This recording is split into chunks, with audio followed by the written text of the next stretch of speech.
सभी को मेरा नमस्कार। मैं हूं आपका हिंदी सर। आज आपके लिए एक टॉपिक लाया हूं, संधि।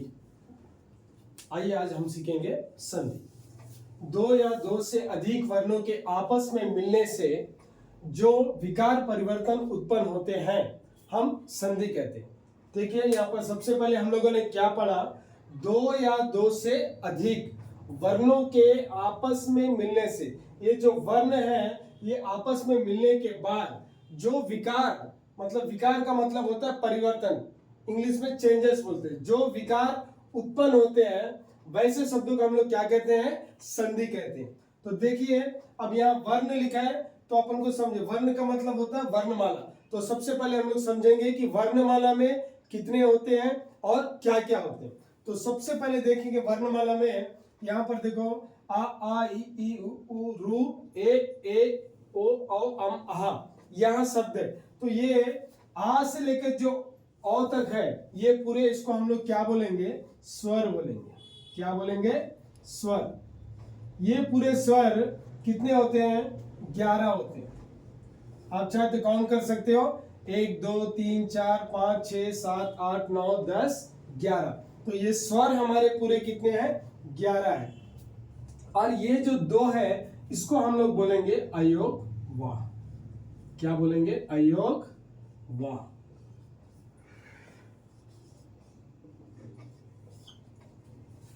और उसके बाद देखिए नीचे आइए, ये जो क ख ग घ अ च छ ज ज इन्हीं ये है, इसको हम लोग बोलते हैं व्यंजन।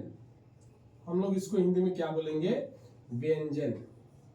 तो ये व्यंजन हमारे पूरे कितने होते हैं, देखिए गिनेंगे, 1 2 3 4 5 6 7 8 9 10 11 12 13 14 15 16 17 18 19 20 21 22 23 24 25 26 27 28 29 30 31 32 33। 33 को हम लोग इंग्लिश में क्या बोलेंगे, 33। तो व्यंजन कितना है हमारा, पूरा 33 व्यंजन है। अब देखिए इसका प्रोनाउंसिएशन कैसा रहता है, यानी कि उच्चारण। उच्चारण हमें किस प्रकार से करना चाहिए, क ख ग घ अंग, च छ ज झ इनि, ट ठ ड ढ अन, त थ द ध न। देखिए जहां भी मैं उच्चारण कर रहा हूं तो मैं जो भी शब्द, जितने भी व्यंजन को मैं उच्चारण कर रहा हूं उसमें जो मेरा ध्वनि आ रहा है वो आ रहा है क बोले तो क प्लस अ, यहां पर ये हलन, क प्लस अ। जितने भी अपन व्यंजन का उच्चारण करेंगे तो लास्ट में जो अपना ध्वनि रुकेगा वो आ में रुकना चाहिए। क ख ग घ, इस तरह से। बहुत सारे जब बच्चे पढ़ते हैं मैं देखा हूं, यहां से कुछ सही बोलते हैं, जैसे कि या में पहुंच जाते हैं वो लोग बोलते हैं या रा ला वा। तो वो उच्चारण जो है वो बिल्कुल भी गलत है, हमें उस तरह से बिल्कुल भी उच्चारण नहीं करना है। य र ल व, जो भी आखिरी में जो प्रोनाउंसिएशन हमारा आ रहा है, उच्चारण जो आ रहा है उधर आ में समाप्त होना चाहिए। तो देखिए अभी पहले हम लोग सीख लिए कि 11 स्वर है, 33 व्यंजन है। और उसके बाद यहां देखो ये जो दो, इसको हम लोग बोलेंगे विसर्ग। ये जहां भी किसी भी शब्द में लग जाता है तो उसको हम लोग क्या बोलते हैं, विसर्ग बोलते हैं। ठीक है। तो आप लोग में से थोड़े बच्चे सोच रहे होंगे कि सर संधि पढ़ाने गए और वर्णमाला क्यों पढ़ा रहे, तो इसका एक पर्टिकुलर रीजन है, मैं बताता हूं आपको। अब देखिए संधि तो हम लोग समझ गए कि वर्णों में जो उत्पन्न आ रहा है, विकार आ रहा है, उसको हम लोग संधि कहते हैं। लेकिन अभी संधि कितने प्रकार के होते हैं, तो संधि हमारे 3 प्रकार के होते हैं। संधि कितने प्रकार के होते हैं, 3। संधि 3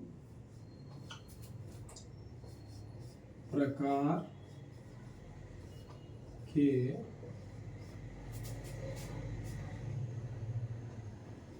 होते हैं।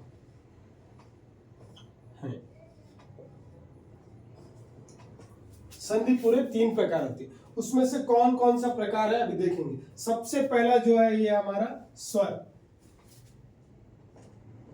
पहला जो आता है स्वर संधि। स्वर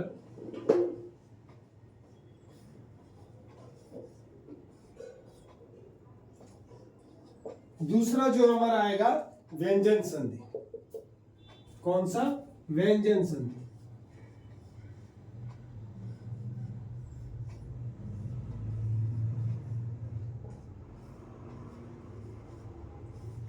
अब तीसरा जो हमारा आएगा विसर्ग संधि।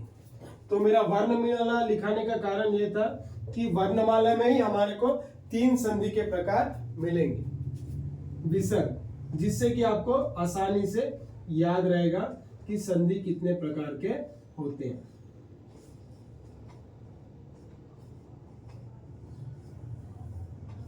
क्योंकि बहुत से बच्चे को मालूम है वर्णमाला, उनको स्वर क्या है मालूम है, व्यंजन क्या है मालूम है, विसर्ग क्या है ये भी मालूम है, लेकिन वहीं जब संधि के प्रकार क्या है बोले तो वो लोग बोलते सर संधि के प्रकार क्या है हमें नहीं मालूम। तो यहाँ कुछ भी आप लोग कंफ्यूज होने का जरूरत नहीं है। संधि के प्रकार 3 होते हैं, संधि के 3 प्रकार होते हैं।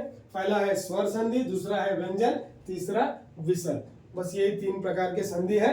आगे हम लोग जानेंगे कि स्वर्ग संधि कितने प्रकार के हैं, व्यंजन संधि कितने प्रकार के और विसर्ग संधि कितने प्रकार के होते हैं। धन्यवाद।